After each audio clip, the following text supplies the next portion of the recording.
Okay, I'm on the phone with the Reverend Pastor Moray Bishop Oscar Walker.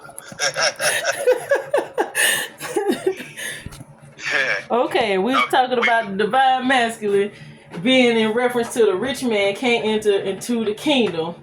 The parable about the. Go ahead, I'm listening. Go. When Yahweh Shah, Jesus, when he told the parable about it's harder for a rich man to get into the kingdom than a camel to go through the eye of a needle. Of course, we know that the needle eye was not a literal needle that you put thread in, but it was a gate. It was like a road with a gate that had a certain height to. So when the camel approaches it, the camel has to go on his knees, okay, to get through it. Now, when camels, when they walk, they're used to being upright, standing up, okay?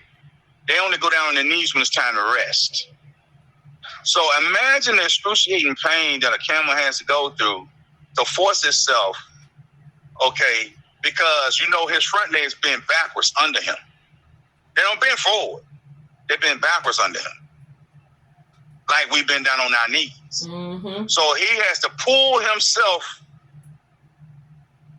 in with his knees in that bent position and try to lunge with the back legs that are bent under him. So, of course, that's a time-consuming and agonizing undertaking for him to go through there. Hence, needless to say, once he go through there, after being on those knees down there like that for so long to get through there, of course, now he has to go through the agonizing pain of standing back up again. Mm-hmm. With a load on his back. With a load on his back. That he's carrying for another species, another being. Because he ain't just only carrying his own hump. He carrying supplies, another human, a caravan of things. All of that responsibility. All that responsibility. And what began this conversation was me talking about the parable of the man and a woman who were giving each other a gift, and I can't remember what the gift was called. I'm thinking that it was called the gift of the Magi, but I don't remember if it was called. I think it is. I think it's called that, where the couple each sacrificed something that they really valued to buy a gift for Christmas for the other. And in the end, they realized, hey, she bought a chain for his pocket watch that he had from his father. And he bought, I think, it was a link for her watch or something. It was another piece it was something she needed. And they sacrificed their prized possession so that the other person could have their prized possession or fulfilled, complete, whole. Right. They sacrificed their part to make the other one whole. But because they both did that, they both ended up still with the same situation. But the moral of the story was the love and the sacrifice that was made. And I was also talking about the divine masculines, divine feminines, and the twin flame connection, how the separation is not because they don't love each other, it's because they do love each other. That the masculine won't come to the divine feminine because he's losing things. His finances may be out of order. He may be in certain different legal situations or circumstances, and he can't and he has a lot of responsibilities. He has a lot of, like the camel with the hump on his back. And that's right. He's saying, I can't come to the divine feminine empty-handed. And she's saying, well, I've prepared for us because I had foreseen. The Most High gave me foresight that when you came, you may come and you may not have all the things that you had before. But I have them. Why don't you just come on? I'm ready. I'm prepared. I got us because the masculine needs a partner and the feminine needs a partner. And they are each other's ideal partner. So he doesn't want to come because he's saying, I want to make sure I got myself in order. I deserve to bring something with me when I go to the Empress. I want to go as an emperor to the Empress. That's right. Meanwhile, the Empress is learning that the Emperor is whomever she chooses to be an emperor if she's already an empress. So he never loses his empire. He loses his worldly empire But that is the sacrifice to cross over to the kingdom, which brings us back to the parable that we were talking about. So But go see, on. adding to that, when the empress makes him an emperor, he assumes her kingdom. Mm-hmm. But in his humility and respect for her divineness, okay, this is where the dowry comes in. This is why he feels like I can't come to her empty-handed. In the scriptures in the Old Testament, according to the Torah, the male that seeks to take a bride must bear a dowry of silver to her family. That is to show the worth and the respect for the divineness of his feminine mate. See, a lot of times people think that, oh, man just came and said, oh, you're going to be my wife like a caveman, hit the woman on the head and just bring her, drag her behind. But that's not the case. When you're doing things decently in order, he wants to come prepared. He wants to show her that, listen, I'm the male eagle. Mm-hmm. If you fall from the sky, I'm going to catch you and I'm going to take you to safety. Mm-hmm. You see what I'm saying? Even though she may have it built, because there's a lot of women out there that say, hey, he ain't got to be making what I make as long as he's doing something. But the bottom line is he has to show that if you so fall, that I can carry you. You know what I'm saying? That's that reassuredness. You know, and that's that security. You know? Yep. Because you got a lot of masculines out there that will pervert what that divine feminine is bringing, and he would take advantage of it and take her into the wilderness. Mm-hmm. But he that will be right, he's going to always try to make sure. I was listening to Brother Panic talk about his grandmother had a white husband, and he said people want to talk about white folks and all that the devil. He said, but guess what? When I was in financial trouble and when I went to jail, he said that so-called devil y'all calling him. I went to everybody in my family. Can you help me? Nah, I ain't got it. The so-called kingdom people. Mm-hmm. But the so-called devil that you call, I said it to him, and all he said was how much you need and when you need it.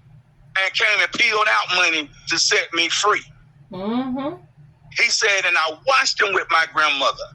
He said he called my grandmother princess. And he said he worshiped my grandmother. And he said through her DNA, through her genetics, he was brought into the kingdom. Through her genetics, through her receiving him, he was brought into the kingdom. And when he was, and by him being brought into the kingdom, on his side, he was the keeper of abundance. Ooh, look at that! Back to bringing it back around full circle. Where you said, we both said. Where I said that the she chooses because of her. He becomes an emperor. And that right there ties that right in. And and right back into what you said, the male eagle. He's the male eagle. He was representation of the male eagle. What I was seeing go ahead. But he will always pay homage to her divinity because we know that the feminine energy was first and is first. Okay? Mm-hmm. And so this male chauvinistic world that we have been lunged into, it's going to crumble. Which is why, one reason why there is 8 women to every man. Mm-hmm. Okay, because the feminine energy must become dominant again. And that right there, that's going to be a whole nother deep conversation right there. Ooh, I'm going to have to put that one on. I got to have to tag that one so we can come back to this. And yeah, we're going to have to tag that one.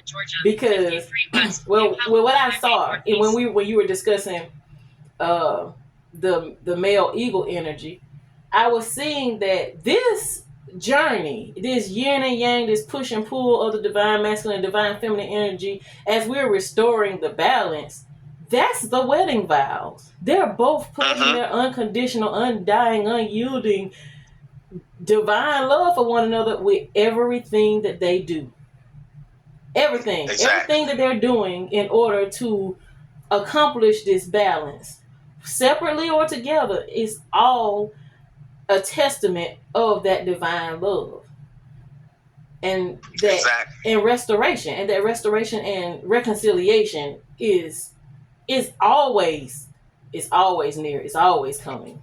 Because life is a journey, and we're continuously on it. So us saying, okay, the end game is for us to physically be together. Yeah, we desire that to be the end game, and that's the goal. But at the same time, we got to realize that we are in a new age, and we're building this new age as we go along. And before we can build it, we have to figure out what's toxic about it, what needs to be trashed, what needs to be thrown away from the past age, from the age of Pisces. Right. And then we just had this Pisces full moon, harvest moon, so that ties in together as well. The age of Pisces was yielded and heralded in with the first great conjunction that was documented. That, well, not necessarily first one, because I know there were several great conjunctions documented in the Samaritan and the Egyptian hieroglyphs, but we're going to talk about the one pertaining to the Bible. Well, we were told that the Christ energy was brought in with the birth of Jesus, right, with the Star of David, the Star of Bethlehem. That was the great conjunction that yielded and heralded in the age of Pisces. Well, this last great conjunction yielded in, herald in the age of Aquarius, which is where we are in, which has been predicted to be the age of enlightenment for so long. It's been, and we're in it. So in this age of enlightenment, where no information can be withheld from us, now we're learning everything all at once. Yep. And we're having to sift through it and sort through it and find out, because as we're learning everything all at once, we're having to sort through the things that were filtered and altered and manipulated. And then what's happening? The twin flames are doing trial and error on everything for pertaining to relationships, because how we live as social creatures in this world is based on relationship. How we establish our economics, our social system, our education system is based on our relationships being interdependent as a species, or multiple species in the case that we understand now when we go down to genetics. That's right. How we're interdependent with one another. So, there's a lot to unload. We're doing a lot of work. A lot. Just to come back to the oneness from the beginning.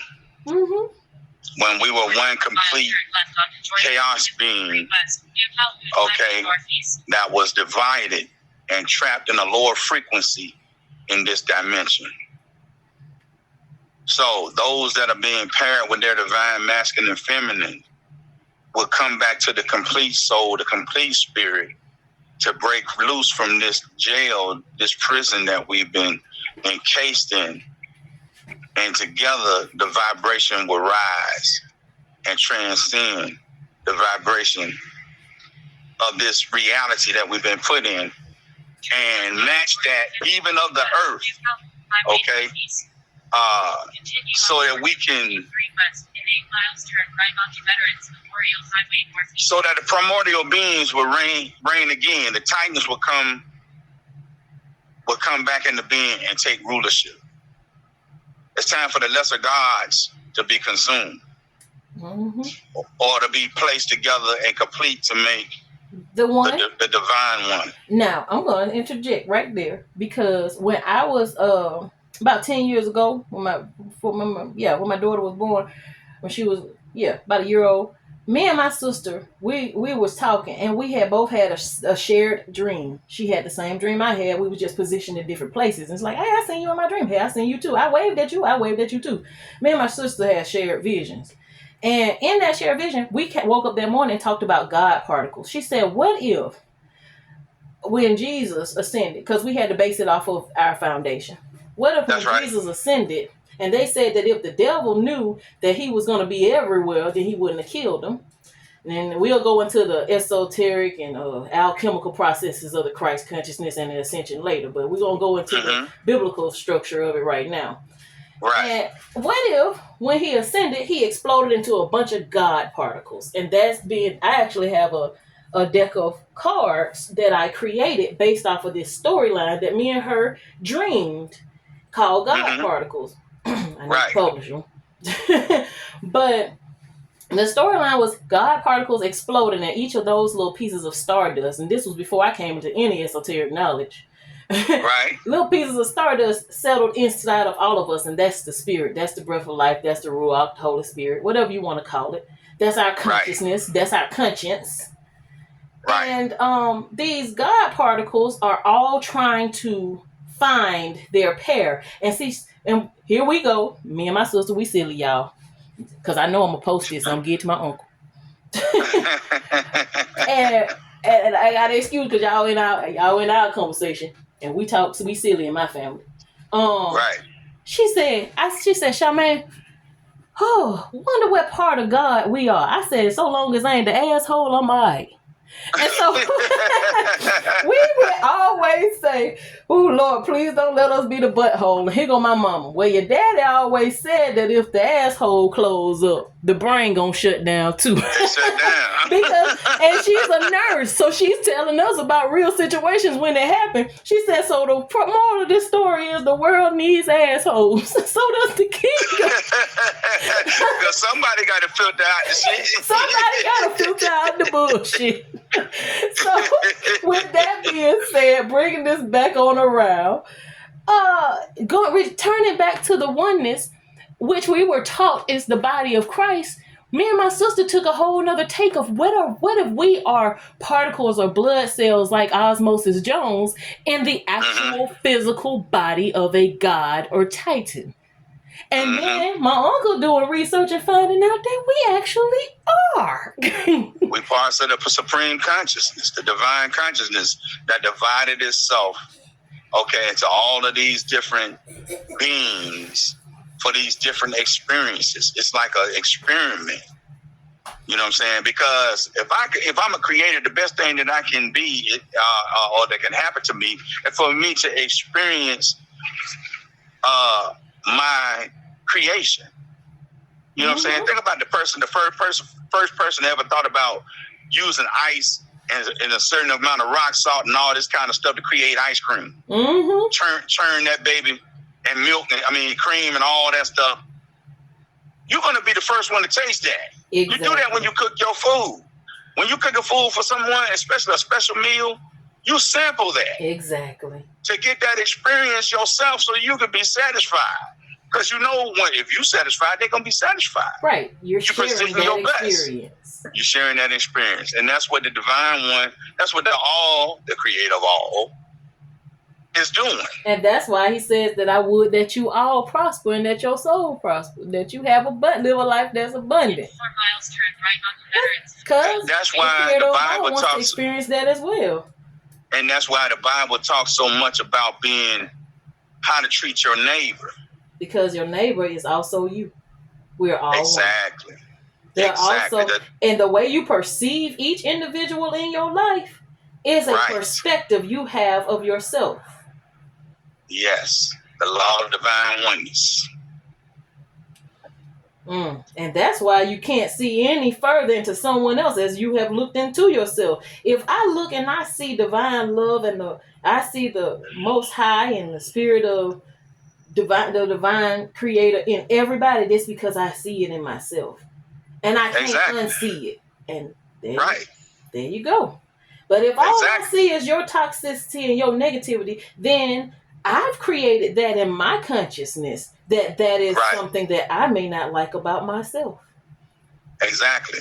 And therefore forces me into that experience with it so that I can find a way to deal with it and overcome it. Because we are all mirrors to one another so that we can all learn and, like you said, go back into that divine oneness and union consciousness. And that's the bottom line. I am one with all that is. And all that is one with me. Exactly. That means I'm one with money. Last night. I'm one with health. What's that? Say, last night with that eclipse, I heard in my spirit, I said, Most High, what are we doing with this eclipse? And he was saying, we're charging. And I said, okay. And I went outside during the actual eclipse part, and I heard, go in the house, get out of the moonlight. And it was actually the eclipse was taking place. I heard that there was a portal. I heard that in my spirit. So I came into the house, and I began to feel very unsettled. And I was talking to my friend on the phone, and she said, I feel this unsettling energy too. And I said, I want so bad. I feel like I need to speak in tongues. And I always feel that way so strongly when either I'm very excited because something very miraculous is about to happen, or there is something very dark and demonic around or negative, and it makes me have to elevate the frequency, speaking in tongues. And so I heard in my spirit, I went to meditation because I didn't like that feeling. It was expanding in my chest area, in my back, my heart, my neck, my shoulders. It was traveling. Right.